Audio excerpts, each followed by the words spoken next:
Previous videos में आपको बताया गया था सिंथेसिस में use of participle, gerund, infinitive और नॉमिनेटिव एब्सोल्यूट। नेक्स्ट टॉपिक है इसका सिंथेसिस का ही यूज ऑफ नाउन और फ्रेज इन अ पोजिशन, यानी नाउन या फ्रेज इन अ पोजिशन का प्रयोग करके दो वाक्यों को जोड़कर एक वाक्य बनाना, एक सिंपल सेंटेंस बनाना। अब देख लीजिए, सबसे पहले क्या है इसमें, नाउन। सबसे पहले है नाउन। अब नाउन क्या है? Noun is naming word.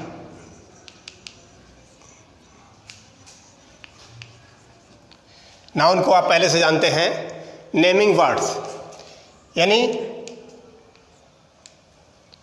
ब्रह्मांड में जितनी भी चीज़ें हैं जिनको आप देख सकते हैं सब नाउन कहलाती हैं। आगे फ्रेज।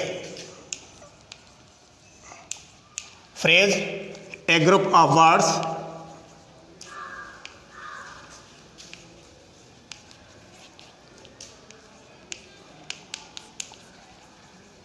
Without verb. फ्रेज क्या है? शब्दों का एक ऐसा समूह है जिसमें वर्ब नहीं होती, यानी बिना वर्ब वाला समूह फ्रेज कहलाता है। आगे अपोजिशन।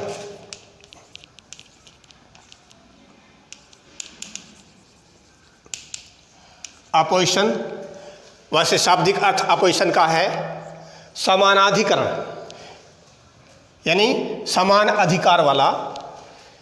वैसे यहाँ साइड बाय साइड, अपोजिशन का मतलब साइड बाय साइड।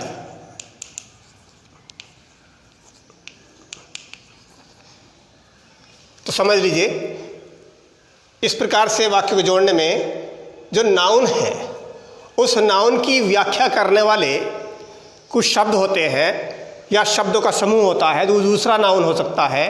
वो उसी सेंटेंस में या दूसरे सेंटेंस में या तीसरा सेंटेंस है तो उसमें भी उसकी व्याख्या करने वाले कोई शब्द हो सकते हैं, वो फ्रेज इन अ पोजिशन कहलाते हैं। और ये व्याख्या करने वाले शब्दों को जिस नाउन की ये व्याख्या करते हैं उस नाउन के निकट कोमा लगाकर लिख दिया जाता है, यह है फ्रेज इन अ पोजिशन कहलाता है। एग्जाम्पल देख लीजिए।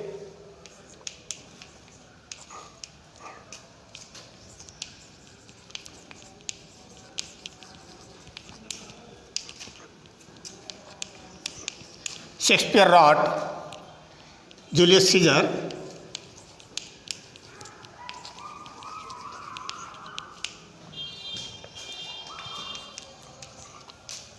he was a great dramatist. Shakespeare ने जूलियस सीजर लिखा, he was a great dramatist। अब देखिए, ये लिखा हुआ ए ग्रेट ड्रामेटिस्ट, एक महान नाटककार। एक महान नाटककार कौन था? शेक्सपियर। अर्थात इन शब्दों ने शेक्सपियर की व्याख्या की। तो ये शेक्सपियर की व्याख्या करने वाले शब्द ये फ्रेज कहलाए। और इस फ्रेज को जिस शब्द की, जिस नाउन की विशेषता बताई उसके पास में, उसके साइड में कॉमा लगाकर लिख दिया जाता है। देख लीजिए, शेक्सपियर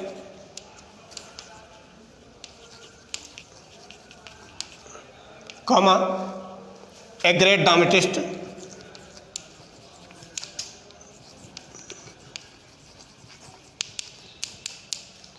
फिर comma rot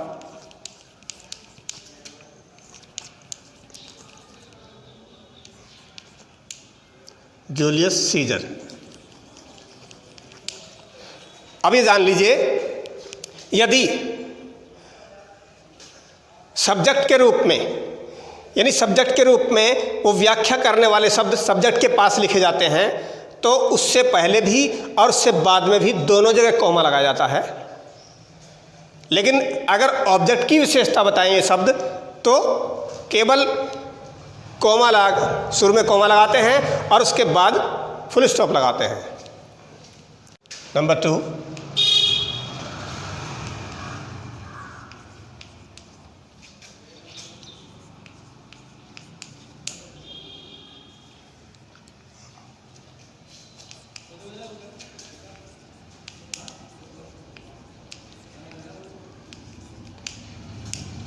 Tagore wrote the Gitanjali.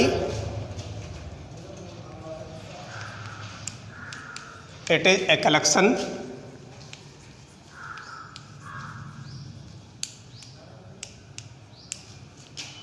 of short poems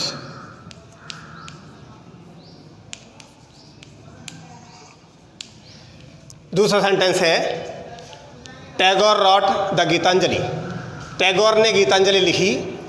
it is a collection of short poems.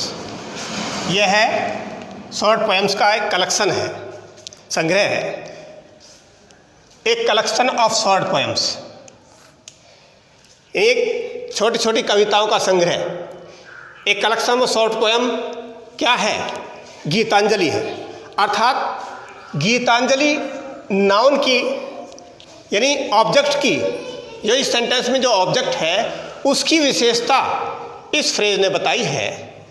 तो इसका मतलब ये है कि गीतांजलि के बाद कोमा लाकर इन शब्दों को, इस फ्रेज को रखा जाएगा। देख लीजिए, Tagore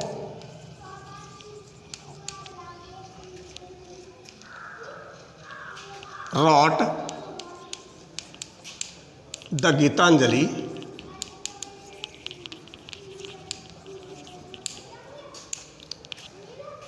comma a collection of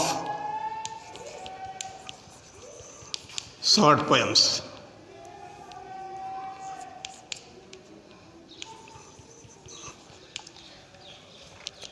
अब देखिए, गीतांजलि यहाँ ऑब्जेक्ट के रूप में है, तो यदि ऑब्जेक्ट की व्याख्या उस फ्रेज से की जाए तो उसके ऑब्जेक्ट के बाद कोमा लगा के लिखेंगे। और यदि इससे पिछले एग्जाम्पल में बताया था सब्जेक्ट की व्याख्या करते हैं तो सब्जेक्ट के बाद कोमा लगाकर उस फ्रेज को रखा जाएगा। तो ये हुआ दूसरा example, Tagore wrote the Gitanjali comma a collection of short poems. ध्यान दीजिए, अगर नाउन की विशेषता बताता है यानी सब्जेक्ट की विशेषता बताता है तो उससे पहले भी और बाद में भी कोमा लगाया जाएगा। लेकिन अगर ऑब्जेक्ट की विशेषता ये शब्द बता रहे हैं तो उससे पहले एक कोमा लगाया जाएगा और बाद में फुल स्टॉप लगेगा। Next example,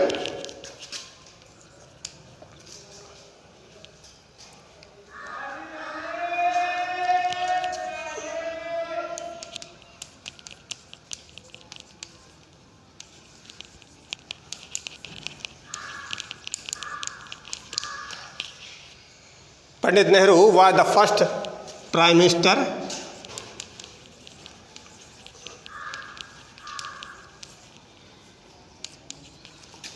of India। दूसरा वाक्य है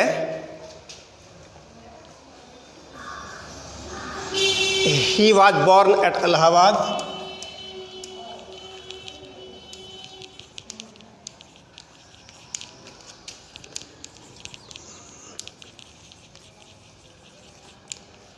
तीसरा है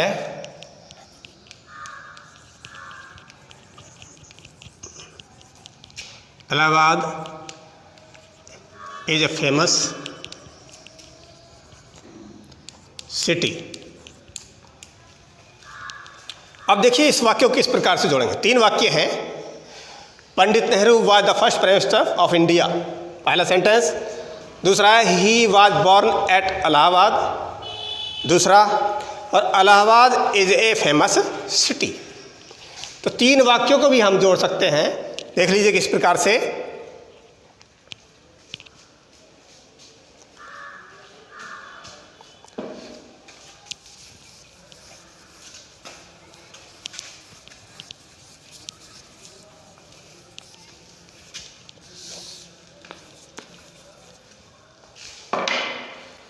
पंडित नेहरू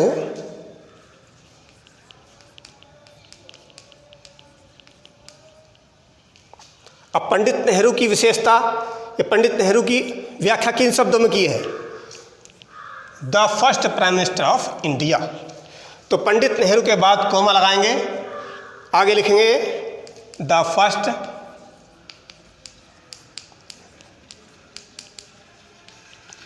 प्राइम मिनिस्टर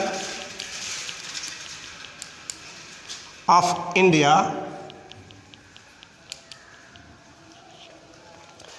आगे दिया है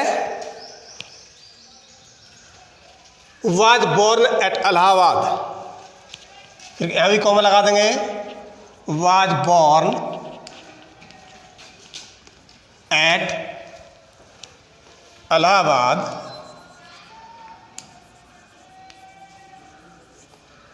अब देखिए नेहरू की विशेषता बताई इस फ्रेज ने, the first prime minister of India, आगे वर्ब लगा दी वाज बोर्न एट इलाहाबाद। अब देखिए इलाहाबाद की व्याख्या करने वाले भी कुछ शब्द हैं, ए फेमस सिटी, तो इलाहाबाद के बाद कोमा लगा के लिख देंगे ए फेमस सिटी। तो इस प्रकार से हम 3 वाक्यों को जोड़कर भी एक वाक्य बना सकते हैं। धन्यवाद।